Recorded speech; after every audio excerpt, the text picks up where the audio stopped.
The main reason for the decline of salmon in California has to do with habitat modification and loss of critical spawning and rearing habitat. So in the state, we modify habitat in order to deliver water for municipal uses and also for agricultural uses. One of the dams that was erected to help with water control was, the Shasta Dam.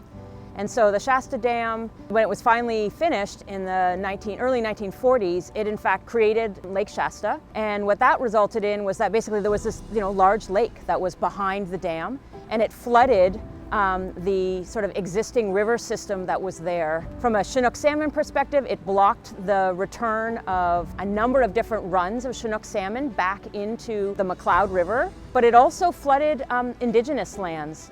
Chief Kaleen Sisk is the spiritual leader-in-chief of the Winnemem-Wintu tribe. And the Winnemem-Wintu tribe used to live along the McCloud River, and with the creation of the Shasta Dam, were forcibly removed from the river. She is a champion for salmon conservation and has been for decades. So the nature-based NER system, or salmon rearing system, is a design that the chief presented to us actually here at this facility.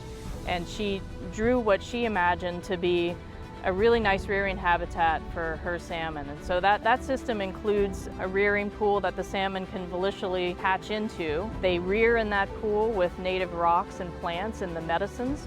One of the most surprising things, I think, for us, well, for me definitely, was just how different the salmon were in the more conventional system and then this NER nature-based system. You approach the tank, shadows over the tanks, the fish are quickly sort of darting into the reeds and into the deep down into the pool. They're very strong swimmers. They're spending more time in the system, and then it's really fun to watch them actually choosing when they want to go out into the river system. I think the hope very much for salmon in California is reflected in the chief's vision. She wants salmon to be able to complete their life cycle, which means they need to be reared in cold headwaters. They need to be able to move volitionally past structures like dams. They need to go out into the ocean to feed and then return to their home natal streams.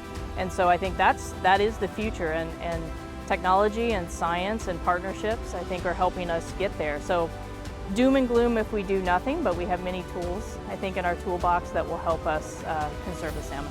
When we did the first release of salmon last summer, Chief Sisk invited us into the ceremonial circle to kind of purify our hearts too, to help, to really provide the salmon the most pure hearts as we sent them on their journey. And I think that was incredibly powerful to be included in that immediately, and then to watch the salmon be given over to the children to be released into our system. The spiritual piece is very powerful to me.